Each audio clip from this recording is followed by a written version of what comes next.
Caregiving can sometimes feel like an impossible struggle. Caregivers may be torn between taking care of loved ones and trying to maintain balance in life. The good news is that it doesn't have to be that way. The Caring Generation with host Pamela D. Wilson is here to focus on the conversation of caring. You're not alone. In fact, you're in exactly the right place to share stories and learn tips and resources to help you and your loved ones. So now, please welcome the host of The Caring Generation, Pamela D. Wilson.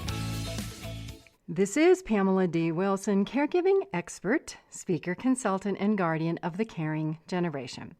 The Caring Generation focuses on the conversation of caring, giving us permission to talk about aging, the challenges of caregiving, and everything in between. It's no surprise that needing care or becoming a caregiver changes everything. The Caring Generation is here to guide you along the journey, to let you know that you're not alone. You are in exactly the right place to share stories, learn about caregiving programs, and resources to help you and your loved ones plan for what's ahead. Invite your parents, spouses, family, and friends to listen to the show. If you have a question or an idea for a future program, share your idea with me by responding to my social media posts on Facebook, Instagram, Twitter, YouTube, and LinkedIn. Today, the topic is being a caregiver when you are young. First, I want to thank all of the young caregivers who found their way to watch my videos and follow my YouTube channel. This show is for young caregivers of siblings, parents, grandparents, and caregivers of all ages. I know being a caregiver when you are young can be very stressful.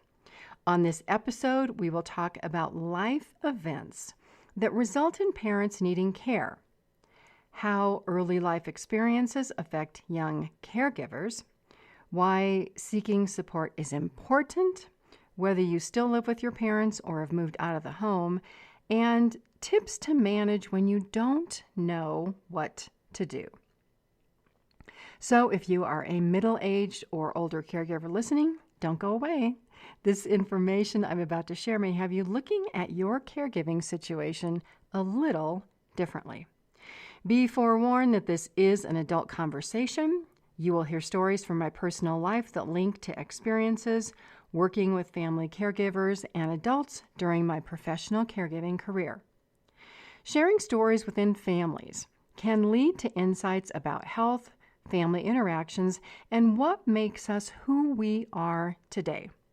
When I thought about doing this program, I had to think long and hard about what I wanted to say that could be of value for young caregivers and how to explain it in a way that makes sense. I thought about what I wished someone had told me when I was a young caregiver and what I know today. Growing up can be challenging enough without the added grown-up responsibilities of being a family caregiver. If you are in your 50s or 60s or older, and I could wave a magic wand to send you back to your childhood or high school days, would you go? For young caregivers, even though you want to be independent, I can't emphasize enough being willing to learn from people with more knowledge and life experience who you might consider to be old.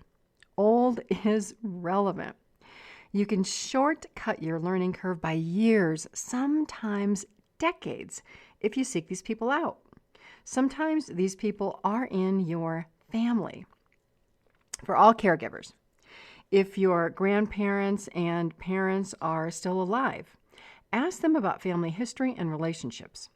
Realize that your parents and grandparents may not always see eye to eye, just like you and your parents may not.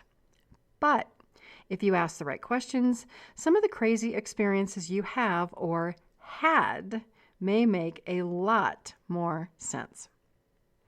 So, how do young children and adults become family caregivers? Let's jump in. I want to start by adding context. Think of context as background information to help make more sense of everything else we will discuss. When we are young, our lives can revolve around school, our friends, what our friends have that we don't, and wanting to be liked. because we haven't yet developed a solid sense of who we are or what we want from life. If you think back, how could anyone possibly know at age 17 or 18 what they want to do in their life for a career without any job experience? How many people go to college for one specialization and end up doing something else? Or life takes you off track. Complications arise when parents who are supposed to be young and healthy forever suddenly become sick, or other life events happen and the entire family struggles. Being a caregiver when you are young can happen for many reasons. The death of one parent makes you responsible for helping raise your brothers or sisters. One parent has an illness, so children help around the house or provide hands-on care like help with bathing or other personal care tasks. Being a caregiver when young may mean that one parent may have a substance abuse or mental health issue that means they can't hold down a job. You may be subjected to verbal or physical abuse or witness family violence as a young child. A parent may be in jail. A family member may die or commit suicide. You may have to get a job at an early age to earn money to pay for food for the family. Any type of family event like this can be traumatic for a young child. Research on this topic confirms that these events for children before age 17 or 18 are life-affecting. The research is the ACE study, A-C-E, Adverse Childhood Events. I will put a link to an article about the ACE study in the transcript for this show so that you can read it. Kaiser Permanente and the CDC did the research. These early life traumas can disrupt intellectual and social development and compromise immune systems, meaning that these children who have suffered from adverse life events will have more health issues. As a result, a more significant potential for substance abuse, smoking, drinking, other drugs, and health problems exist throughout their lifetime. Add to this educational and employment challenges that negatively affect earning income. Many caregivers tell me that they suffer from wanting to drink or smoke or use drugs, or there are days when they consider contemplating suicide. You might wonder why I'm opening up and sharing this research with you.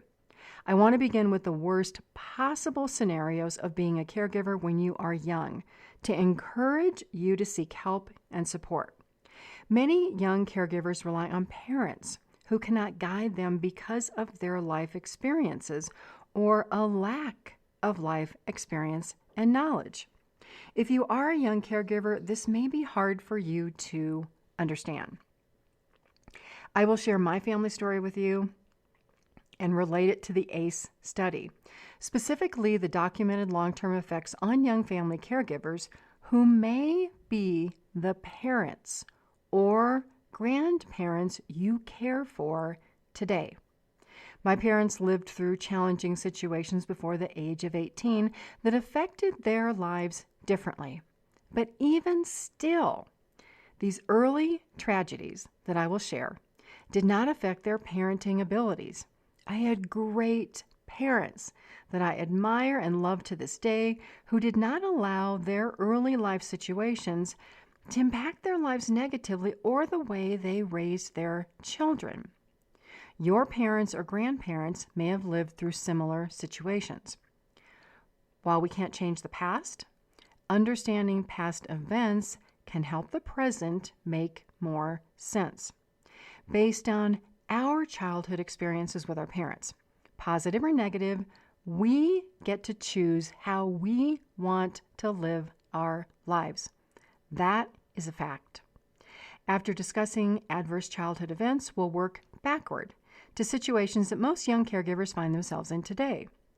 Finding yourself in situations where you don't know what to do because you've never been in these situations before. Honestly, sometimes your parent haven't been either. Looking back at my parents' lives, they have been dead for more than 20 years. So I can't ask them the long list of questions I have, but I can reconstruct how the early life experiences affected their health and need for caregiving. In particular, I will share the story of my mother, whose health issues began in middle age and continued until her death at age 69 in 1995. So to begin, are you a young caregiver for a parent in their 30s, 40s, or 50s who has health issues? If so, this discussion may give you some understanding of what issues in your parents' childhood, if they're willing to share them with you, contributed to the health issues that resulted in you being a young caregiver today. Or your parents may be older with health issues, not connected to early life events, but habits throughout their life that were not supportive of good health. When most of our parents grew up, there was no education about health. For example, what you should do versus should not do. Exercise, eating healthy, seeing a doctor regularly, getting vaccinations. These are good. Not good. Smoking, drinking, excessive drug use, overeating. Young caregivers, take the information you are about to hear one step further. If you are a child caregiver or a young caregiver in your teens, or a caregiver in your 20s and 30s, and you're experiencing any of these adverse events, seek help and support. And I'll share how you can do that. Most of all, realize that these difficulties do not have to impact your life negatively. On the contrary, many positive things come from early life struggles if you make good or different choices than your parents. My life is an example of the impact of early life difficulties that I chose to turn into positives. Being a caregiver when you are young involves talking about health issues because you provide care for parents who have illnesses. Things like heart disease, diabetes, and other diseases can be hereditary, meaning passed down within families from parents to children, but not always.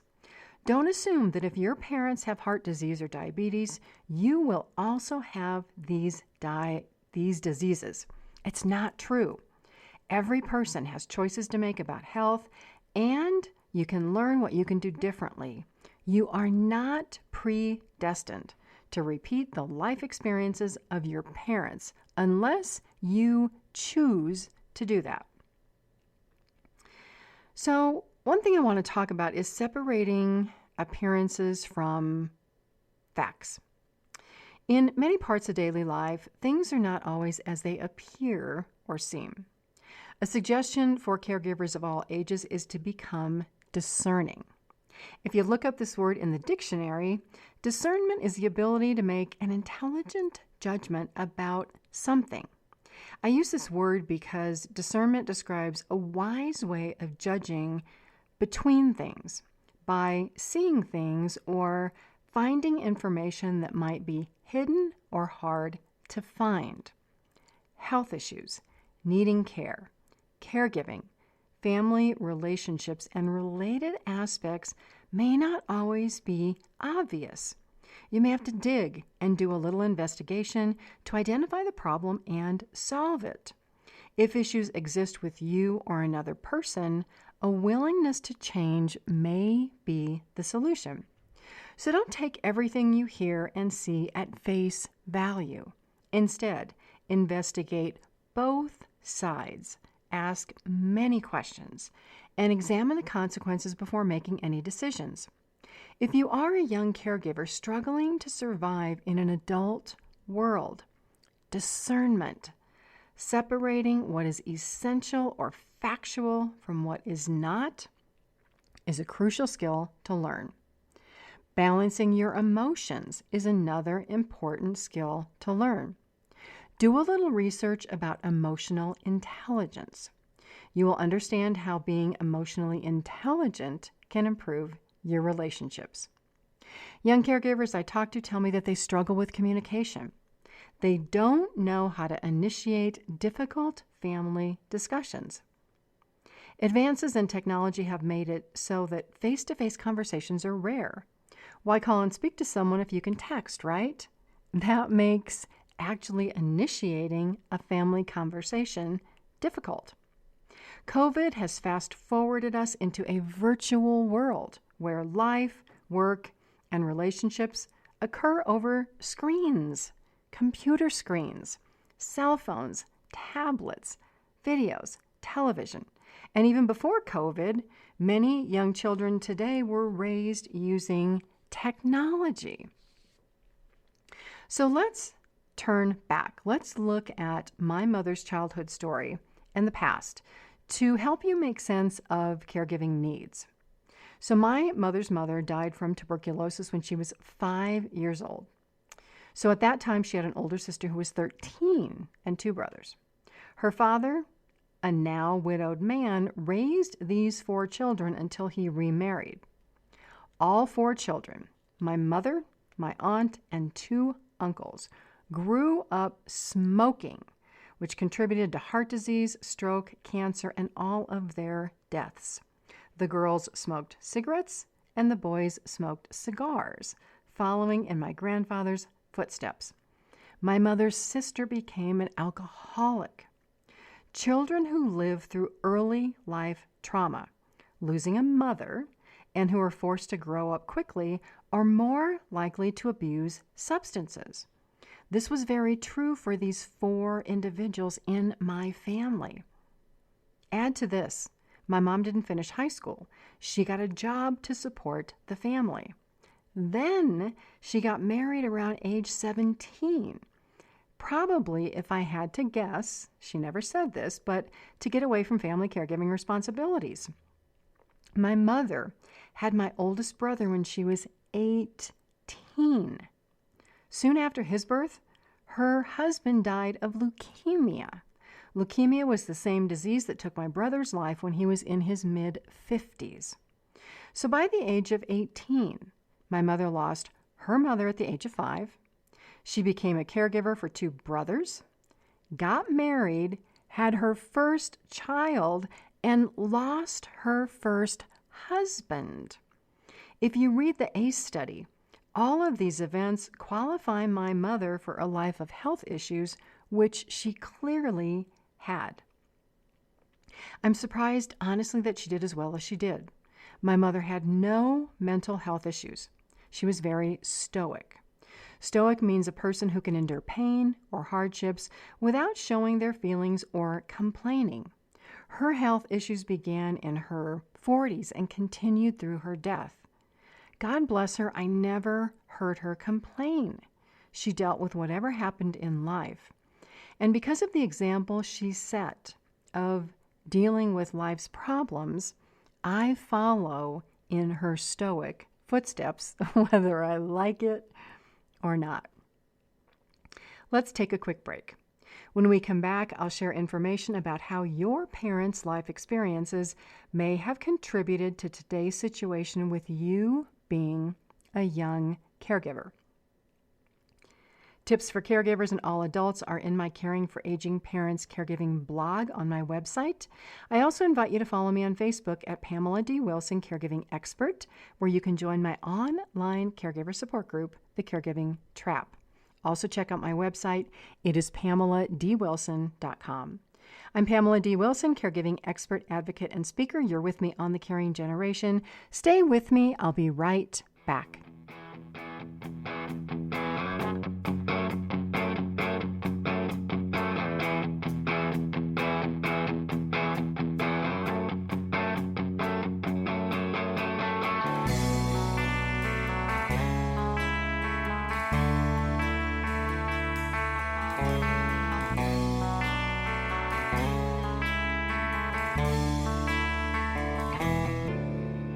This is Pamela D. Wilson, caregiving expert on The Caring Generation.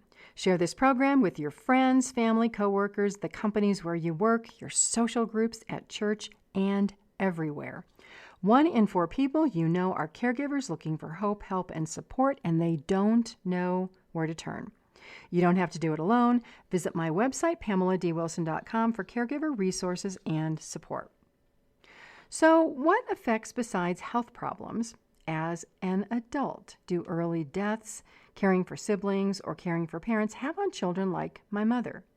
Children who become young caregivers for siblings or a parent may not do well in school. You may drop out. If you finish high school, you may not go on to college. If you go on to college, caregiving responsibilities may get in the way of completing your studies. If you are female, you may be like my mom. You may think of getting pregnant or married as an escape path. Are any of you in this situation today? If you are a young caregiver struggling in school, grade school, or high school, I encourage you to seek help and advice. Being a caregiver when you are young poses a long list of challenges. Think about this. There's only so much a person of any age can do with the knowledge and tools one has at any particular moment. Your parents may be so stressed that they're not in a place to offer wise advice. They may be reacting to what life throws at them, which places you in a difficult position as their child.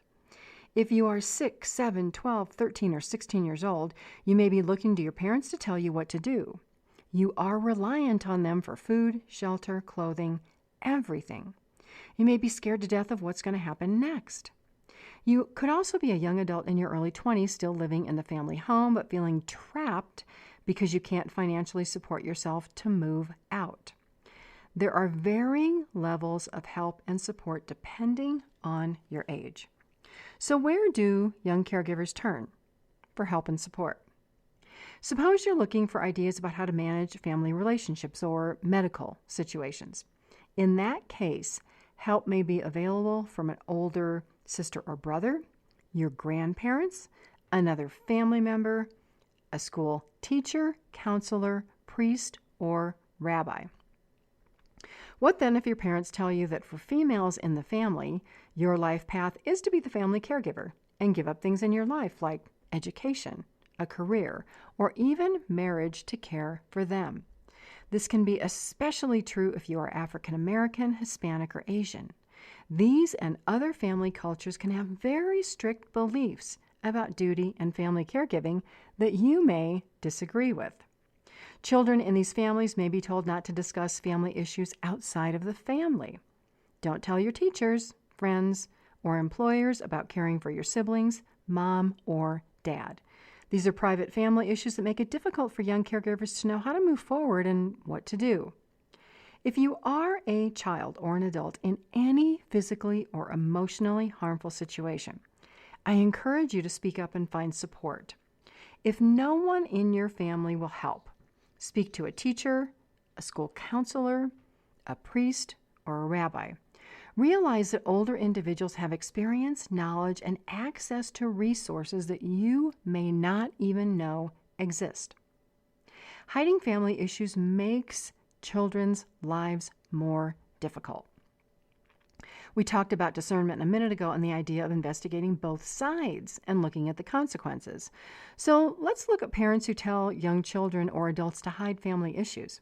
Honestly, there may be some issues that no one needs to know about if no one is being harmed.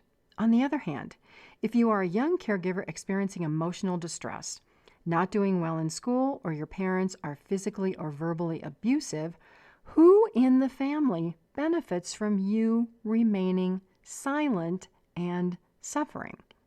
I know that this is a very adult conversation that may seem hard to hear. Depending on your age, you may feel or be powerless to do anything.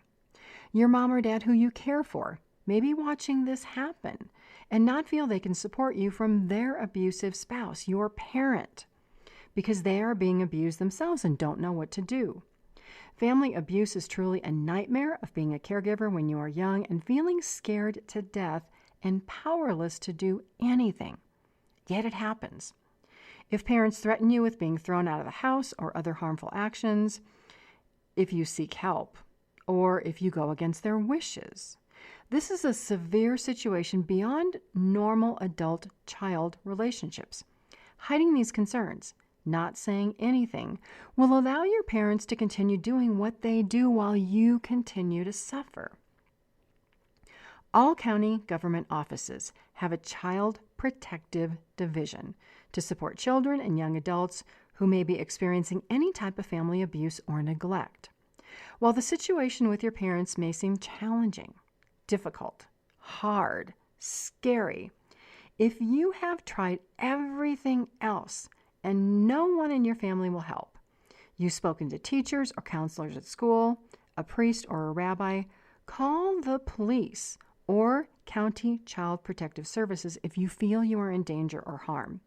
You can Google Child Protective Services to find the local number. Don't allow fear to result in you being physically harmed or pushed beyond what you can emotionally manage at a young age. If you are in a challenging but not abusive situation, a teacher or school counselor may be able to advise you on working through family relationships, provide resources that can help you, or counsel you on how to find a job if you are of working age. Becoming financially independent can allow you to move out of a home caregiving situation that has gone beyond normal boundaries to being harmful or abusive. Let's continue with why being a caregiver when you are young can be challenging. If you're like me, I had no idea of the early life experiences of my parents that contributed to health issues, especially my mother's health, because my parents never talked about these things. It wasn't until after their deaths that I realized all of the events of their early lives. Let me share my father's early years until he met my mother. Like my mother, by the age of 18 or 19, my father had experienced deaths in his family. His younger brother was killed in a car accident. His brother Joe was standing on a car's running board while the vehicle was in motion. A drunk driver sideswiped the car and hit Joe, who suffered a skull fracture that resulted in a brain hemorrhage, in addition to a broken left hip. Honestly, it was a blessing that he did not survive. My grandfather, who I never met, died of type 1 diabetes about 20 days after his son Joe was killed in that car accident. It was 1937. And before that, knowledge and treatment for type 1 diabetes was scarce. My grandfather was in the hospital with gangrene in both legs that had to be amputated. Grandpa John died in that hospital. But before he died, he was asking the family why Joe hadn't come to see him. He was looking for his son. My grandmother decided it best not to tell him that Joe had died. When my grandfather died, my father was 19 and Joe, who was then deceased, was 17. So my father at 19 became the breadwinner to support his mother, who eventually remarried. Because jobs were scarce back in 1937, my dad enrolled in the Civilian Conservation Corps. Enlisters back then made $30 a month, $25 which was sent directly to their families, while the other $5 was for the person who enlisted to keep. At the start of World War II, my father enlisted in the Army and was stationed in the South Pacific on Guadalcanal. After the war, he returned home, met my mother, they got married, and the rest became my family history. So if you're interested in history, there will be links in this show transcript about the Civilian Conservation Corps and the Battle of Guadalcanal. Maybe some of your grandparents served in these situations. Unlike my mother, my father never smoked. I believe seeing his father suffer from type 1 diabetes in his teens and the loss of his brother changed him. Being in the war changed his outlook on life, health, and physical activity. While my dad had some minor health issues like asthma, he remained physically active all of his life until he died in 1999. So the times change, but health issues remain. What has changed between my parents born in 1918 and 1926 and today? The difference is years of medical health advances. Medicare in 1965 and company-sponsored health insurance in the 60s. Unfortunately, there's still not enough education about health prevention and transparency of health care costs. As a result, most families remain naive about caregiving costs for parents and are shocked to learn that Medicare does not pay for old age care. Few families or individuals realize the importance of ongoing medical care even if you are not sick, like annual checkups to identify health issues before they affect your life. My young caregiving days began in my teens when my mother, in her late 40s, 50s, had ongoing health and heart problems. I had an older sister who was a nurse who helped out quite a bit. However, as a nurse working in the hospital where my mom was frequently seen for treatment, my sister was unaware of navigating care outside the hospital system. My mom was adamant about never wanting to go to a nursing home or desiring life-preserving treatment. She always said, "No machines," and we honored her wishes. If I learned anything from watching my mother be sick for years, it remains the idea of health prevention. I started going to the gym in my early 20s because I decided I was not going to be sick all of my life and then die an early death like my mother and other people in my family. So I turned the negative life experience of my mother's poor health into a positive one. So what can young caregivers do? As you go through your caregiving experience, ask what you can learn from being a young caregiver.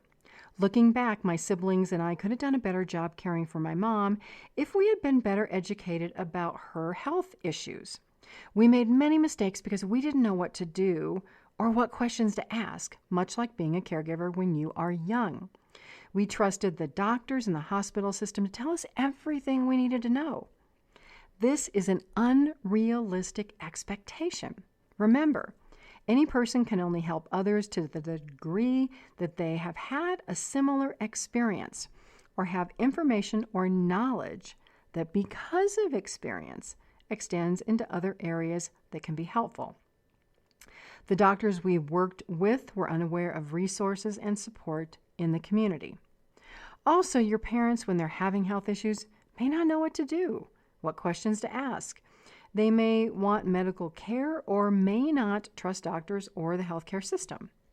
As a young caregiver, you may be watching all of this happen and not know how to talk to your parents.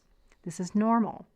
If your parents are experiencing these issues for the first time, they may not know what to do. So it can be a difficult, frustrating, and scary experience, which is why you must seek outside support, help, and resources. I know I sound like a broken record here. So this leads to what advice I have for being a caregiver when you're young. The guidance relates to being a caregiver and the broader aspects of life that everyone experiences. The first piece of advice is never to assume that someone else has handled it or has the answers, even if this person is your parent or your brother, your sister, or someone in the family. It's okay to ask questions and say, "I'm worried about your health. What steps are you taking to manage this? Is there anything else that can or should be done?"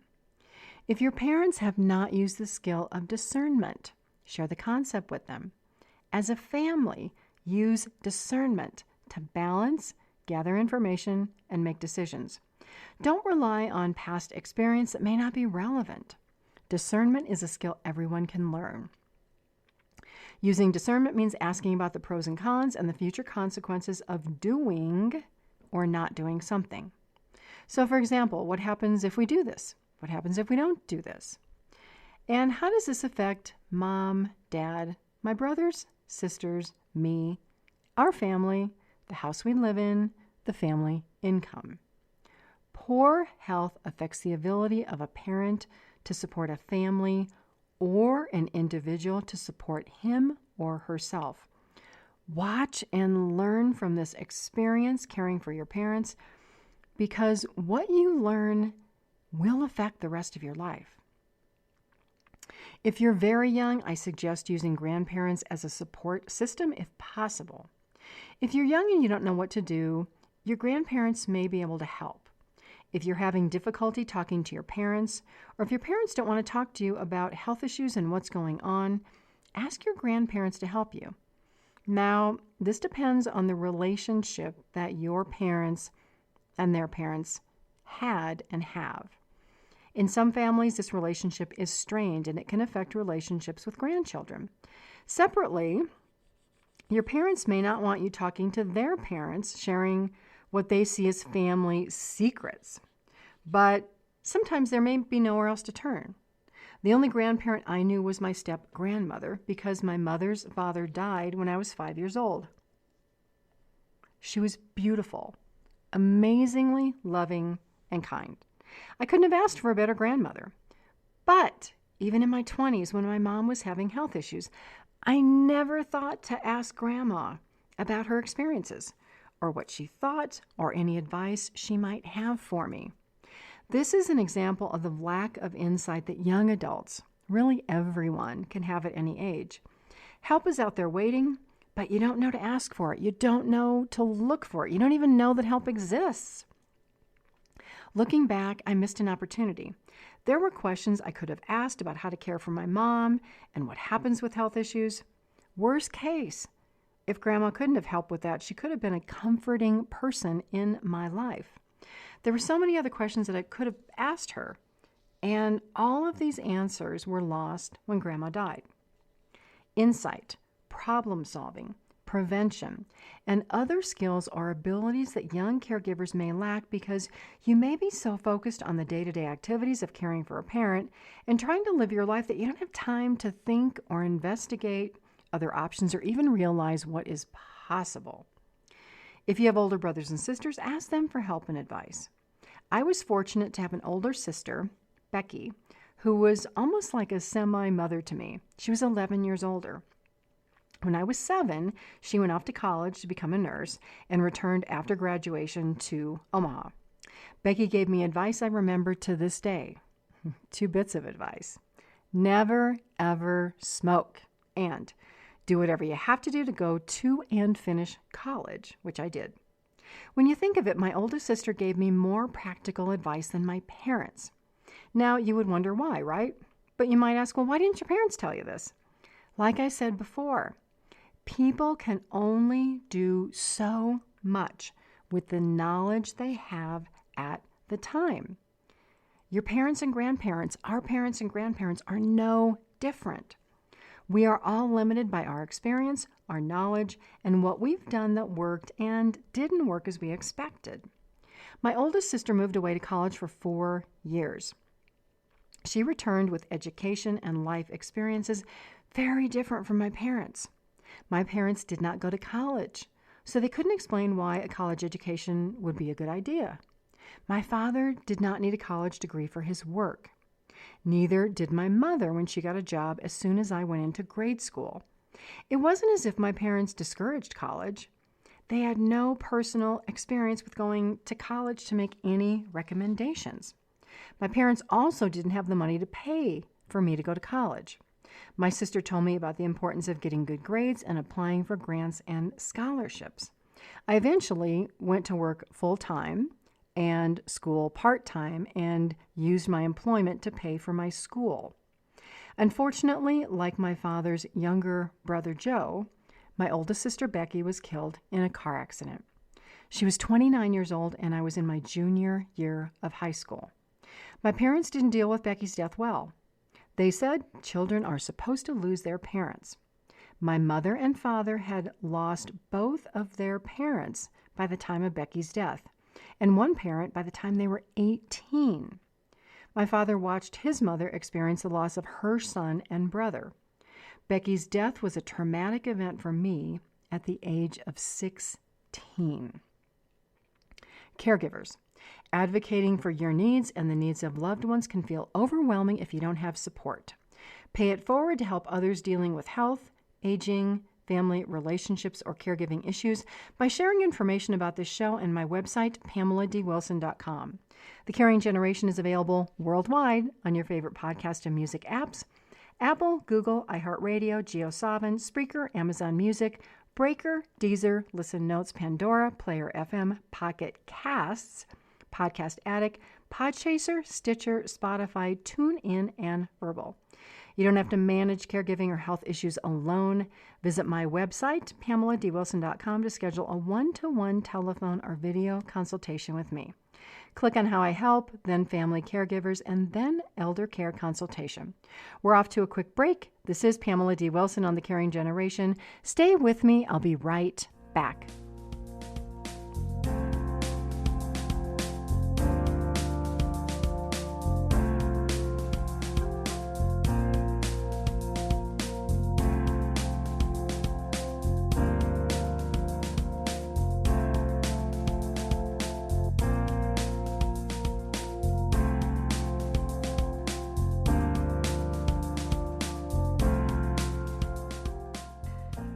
This is Pamela D. Wilson on The Caring Generation. Tips, articles, videos, links to the Caring Generation podcast, my book, The Caregiving Trap, Solutions for Life's Unexpected Changes, my caregiving blog, and online webinar courses to help you care for aging parents, family members, or yourself are on my website at PamelaDWilson.com.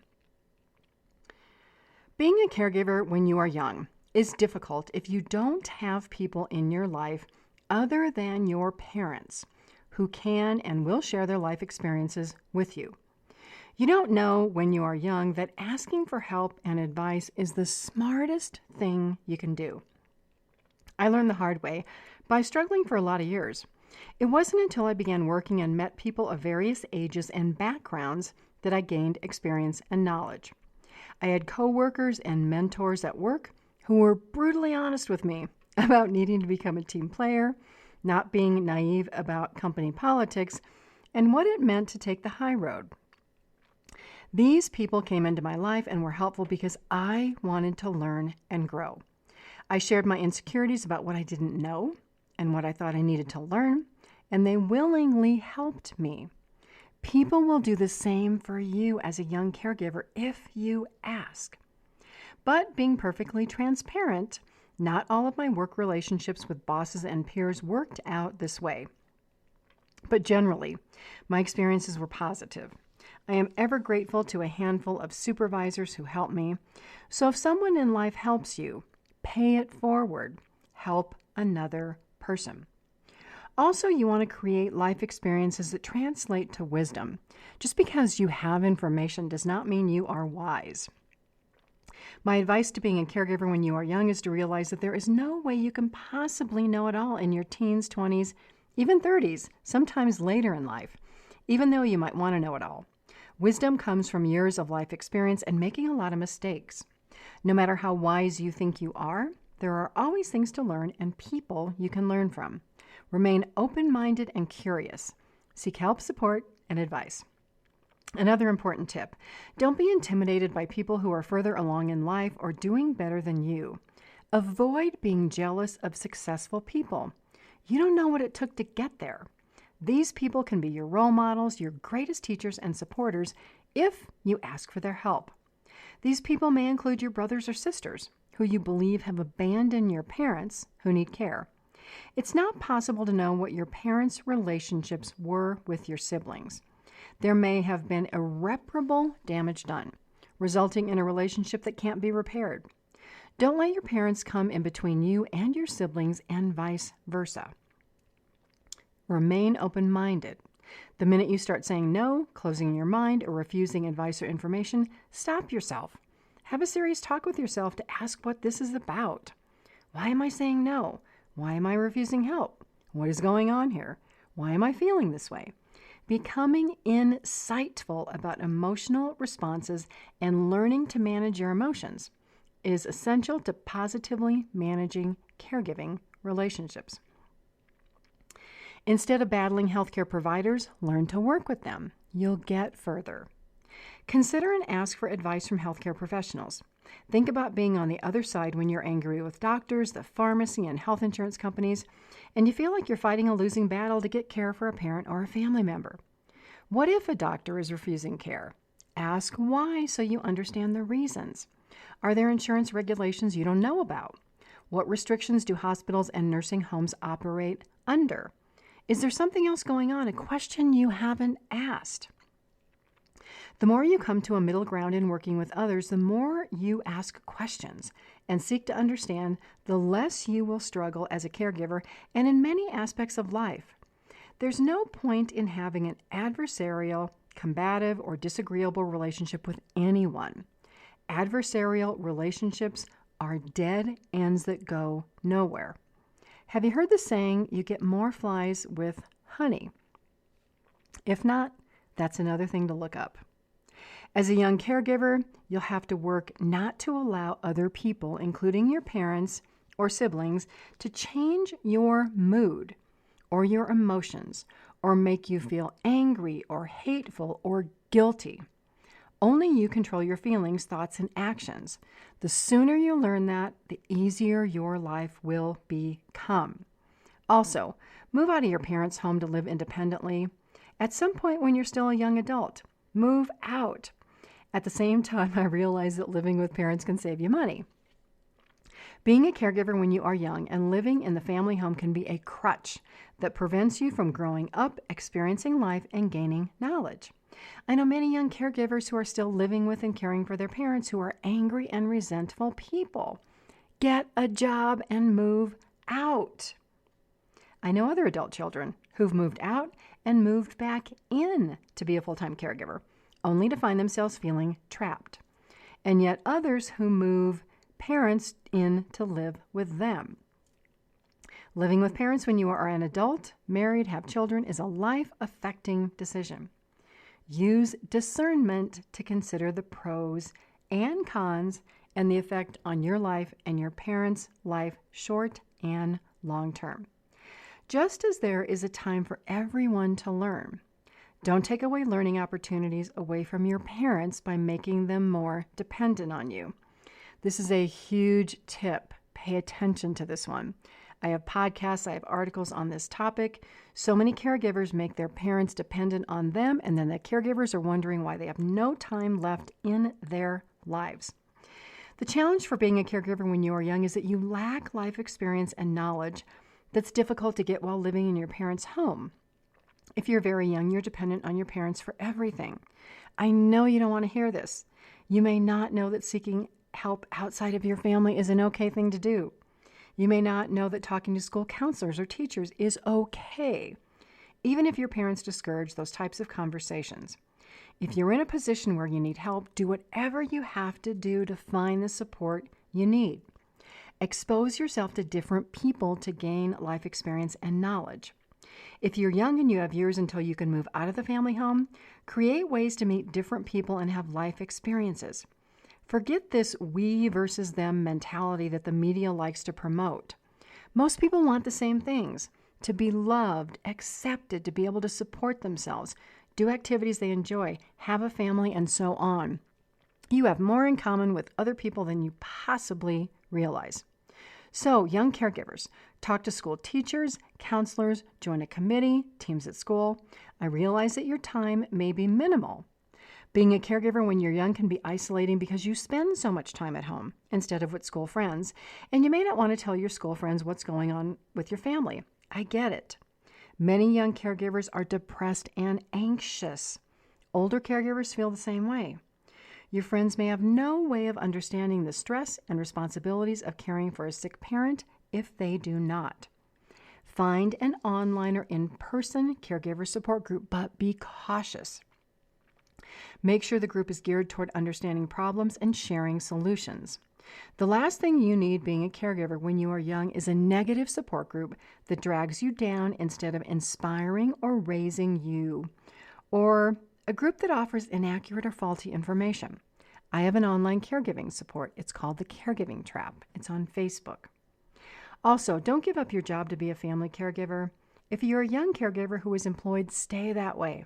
Talk with your human resources department to see if there's a company caregiver support group. Most of all, don't hide the fact that you are caring from your parents from your employer. Do whatever you have to do to fulfill your work responsibilities instead of quitting. Believe it or not, your coworkers provide an outlet for socialization just as going to that job every day does. Work may be your only social outlet if you are a young caregiver living with your parents or grandparents. You worked hard to get this far. Don't go backwards.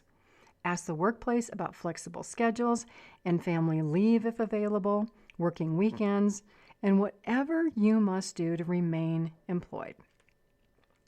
There's so much more to know about being a caregiver when you were young that it's really impossible to talk about all of it here in a single podcast, an article, or a video. If you found your way here, listen to the other 100 plus podcasts to learn more. Watch hundreds of videos on my YouTube channel. Read the articles in my caregiver library and blog posts. And don't feel that if I'm talking to middle-aged caregivers, it doesn't apply to you. There are so many commonalities that caregivers experience. Don't feel like you're different. Because while your situation may be different, Many of your feelings and the situations and the day-to-day events that happen to you are the same as a 50-year-old caregiver or a 70-year-old caregiver. Because of my personal and professional caregiving and health experience, I've been doing this for 20 years. I have been in and out of hospitals, nursing homes, care facilities. I've been with my clients when they've passed away. I've dealt with family situations. I have the experience to help you, and I take the responsibility to educate family caregivers of all ages very seriously. All the information offered is authentically me, based on my personal life and work experience and expert knowledge. Also, information that I gather from health experts and researchers. If you want to speak with me personally, visit my website to schedule a one-to-one telephone or virtual meeting.